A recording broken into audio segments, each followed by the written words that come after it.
धर्म और संस्कृति के महान उन्नायक स्वामी विवेकानंद। त्याग का भाव।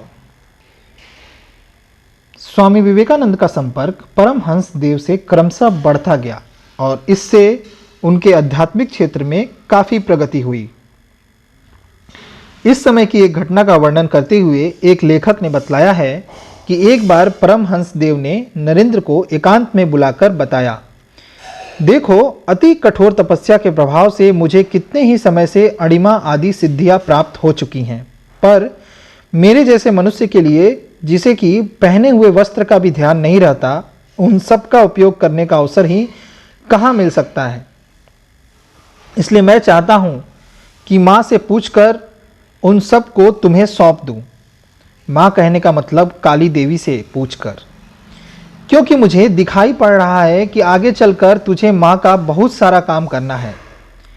इन सब शक्तियों को तेरे भीतर संचार अगर कर दिया जाए तो समय पड़ने पर उनका उपयोग हो सकता है। कहो, तुम्हारा क्या विचार है।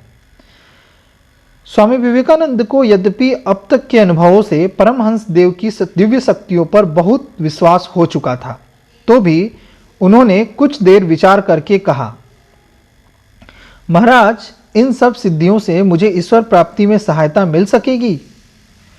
तब श्री रामकृष्ण परमहंस ने कहा, इस संबंध में तो संभवतः उनसे कोई सहायता प्राप्त नहीं हो सकेगी, तो भी ईश्वर प्राप्ति के पश्चात जब उनका कार्य करने में प्रवृत्त होगे तो ये सब बहुत ही उपयोगी होंगी।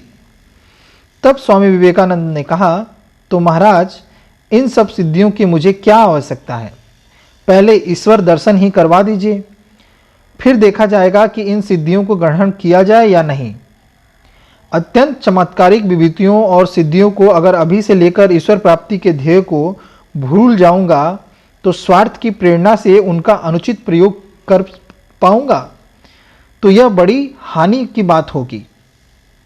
इस उत्तर को सुनकर परमहंस देव बहुत ही संतुष्ट हुए और उन्होंने समझ लिया कि स्वामी विवेकानंद वास्तव में त्याग भावना वाले हैं और वह सेवा मार्ग में बहुत अधिक प्रगति कर सकेंगे।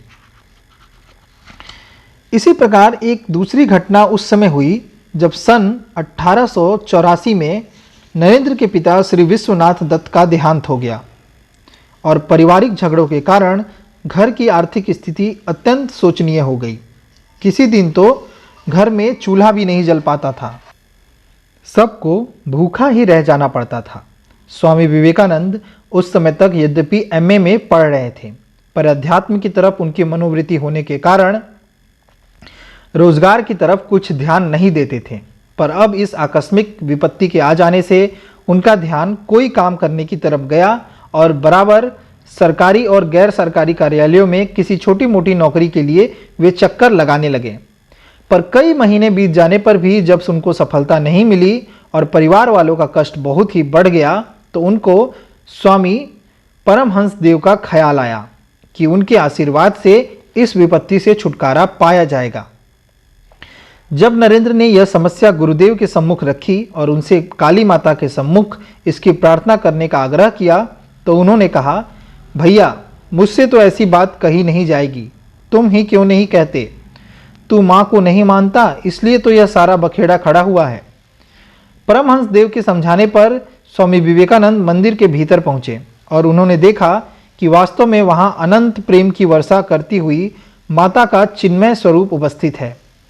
भक्ति और प्रेम से उनका हृदय भर गया और बार बार प्रणाम करके कहने लगे, माँ, विवेक दो, वैराग्य दो, भक्ति दो और ऐसा करो जिससे कि नित्य तुम्हारा दर्शन होता रहे। जब वे बाहर आए तो परमहंस जी ने पूछा, क्यों, माँ के पास जाकर आर्थिक तंगी को दूर करने की प्रार्थना की। उनके इस प्रश्न से चौंक कर नरेंद्र ने कहा, नहीं, उसे तो मैं भूल ही गया, अब क्या होगा। परमहंस देव ने कहा, जा जा, फिर चला जा, वहां जाकर माँ को सब बतला दे, वे अवश्य सब व्यवस्था कर देंगी। नरेंद्र फिर से मंदिर में गए, पर भीतर पहुंचते ही फिर सब बात भूल गए और बार बार ज्ञान और भक्ति के लिए प्रार्थना करके बाहर ही निकल आए।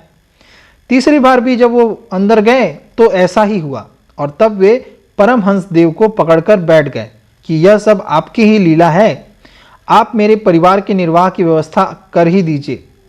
अंत में परमहंस जी को कहना पड़ा कि जा, उनको रोटी और मोटे कपड़े की कमी नहीं रहेगी। हुआ भी ऐसा ही। इस घटना से मालूम होता है कि जिन व्यक्तियों का दृष्टिकोण आध्यात्मिक होता है वह कठिनाई में पड़ने पर भी ईश्वर से अपने स्वार्थ संबंधी कोई याचना नहीं करते। उनकी दृष्टि में इन क्षणभंगुर वस्तुओं का मूल्य ज्ञान और भक्ति जैसे संसार सागर से पार लगाने वाले तत्वों की अपेक्षा अत्यंत न्यून होती है। यही कारण है कि घोर आर्थिक संकट में फंसे होने पर भी वे काली मां के सामने वैसी तुच्छ बात को ना कह सके और ज्ञान और भक्ति का वरदान मांगकर ही लौट आए। हमको इसकी तुलना आज के उन साधकों से करनी चाहिए जो कि साधारण सा अनुष्ठान आरंभ करते ही बड़ी बड़ी कामनाओं की सिद्धि का स्वप्न देखा करते हैं और जब अपनी अयोग्यता के कारण कुछ प्रगति नहीं होती तो देवता को झूठा बतला देते हैं। इससे हम समझ सकते हैं कि वर्तमान समय में अध्यात्म मार्ग से लोगों की श्रद्धा हटते जाने का क्या कारण है।